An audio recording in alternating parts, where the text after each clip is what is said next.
So in weight 2015, Yeah. and I'm sure you know of this, but the Harris poll surveyed Americans to rank the most popular athletes in American history. And you were voted number one. Babe Ruth was number two. Muhammad Ali was number three. And then there were a bunch of others, many of whom you know. All of this is wonderful. In your life, what is your greatest regret? Oh. You know, I really don't have regrets. I am a person that says, you know, as soon as you look back in your history and you come up with something that you feel like you want to change, something else has to change. You know, so What about your biggest disappointment? once again, that's the same analogy. You know, disappointment to me, to win, you got to lose. To be successful, you got to have something that's not successful. To be happy, you got to have disappointment.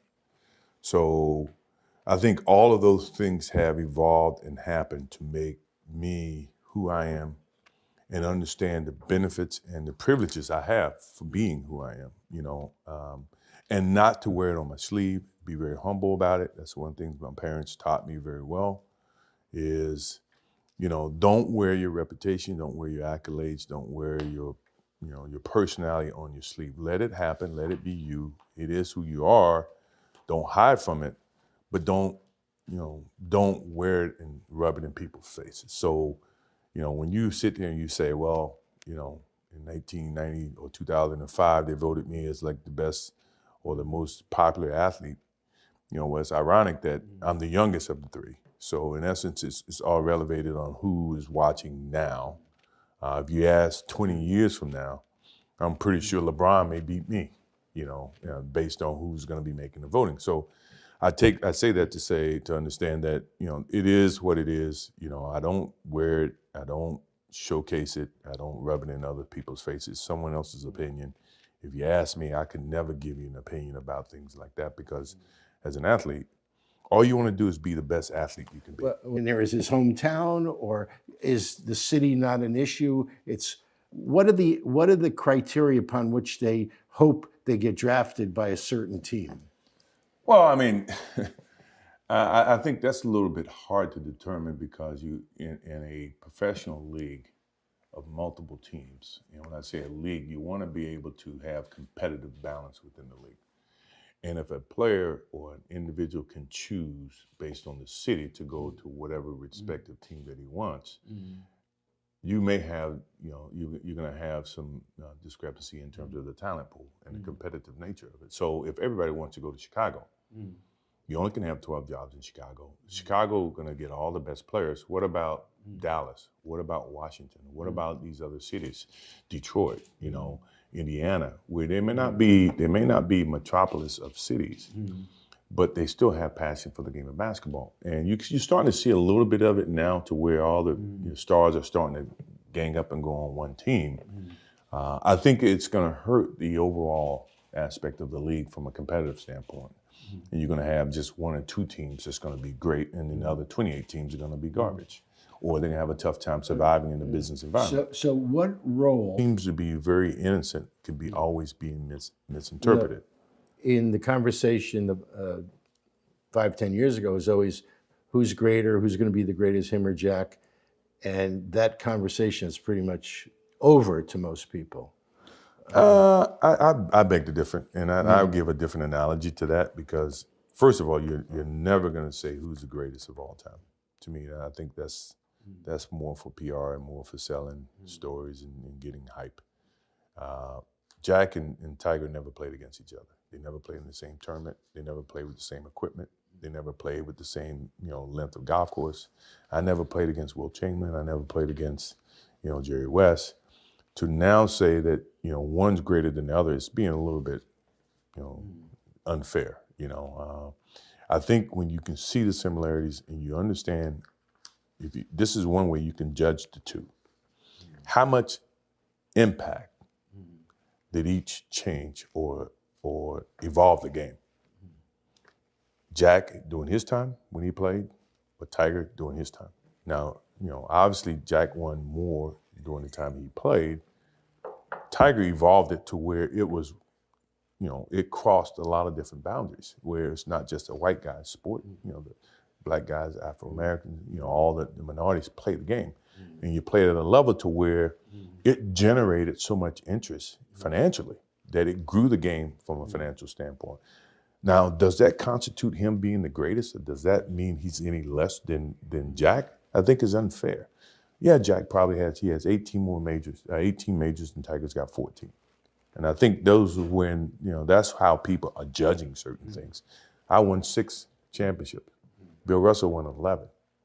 Does that make Bill Russell better than me and make me better than him? No, because we play at different eras.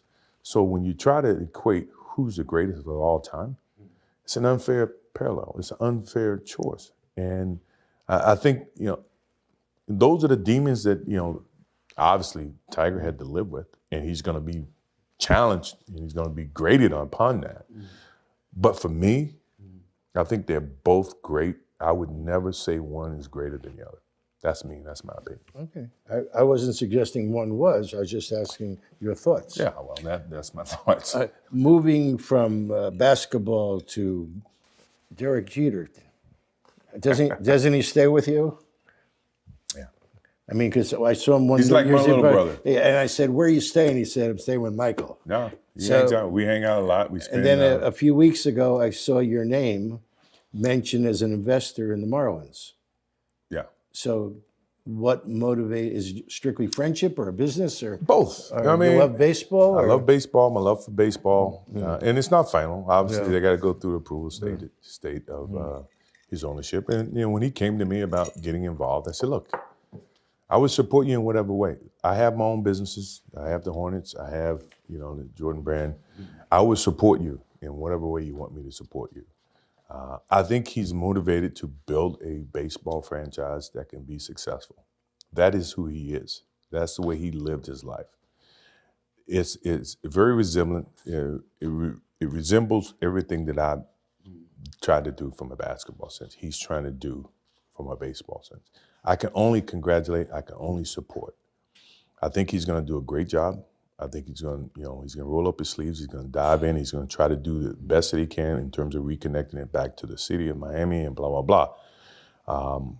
I don't know how I can, be a part of it, but I am a part from afar and from a support standpoint. Well, in some ways. But I love the game of baseball. Yeah. Don't get me wrong. Right. And in some ways, you now are on almost identical paths as owners with a team that needs to step up its game. Yes.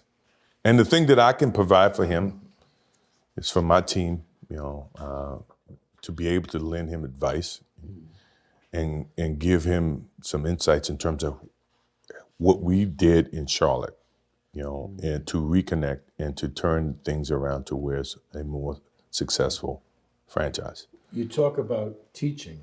Have you ever been a coach? No. Did you ever want to be a coach? No.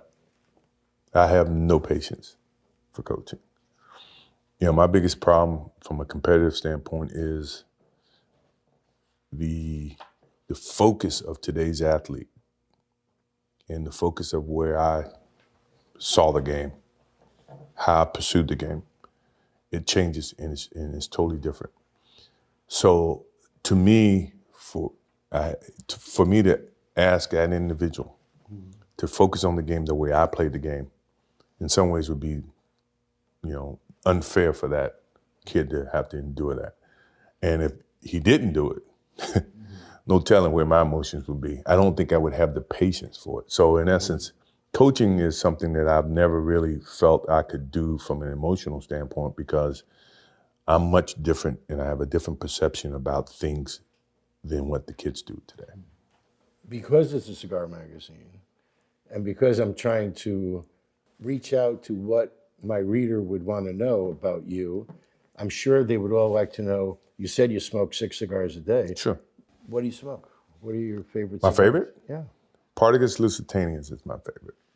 And that's... So you like a big cigar? I like a big cigar, but I don't, I can smoke a small cigar too. I like variety. I like to at least experiment on different types of levels in terms of cigars. Why don't we go this one? It's this is. I'm not giving this up. You want to try something else? No, I want to go to the pre-cast Okay, show I go with just because the draws will. But nothing wrong with this draw. No. It's just that you got me talking so much I can't smoke the cigar. Well, I want to apologize. Okay, no problem. I don't want to leave without having this cigar. So, and I I don't. was want, hoping you forget. No, and I don't want more you. for me. I don't want you taking home the box, and I don't open these that often.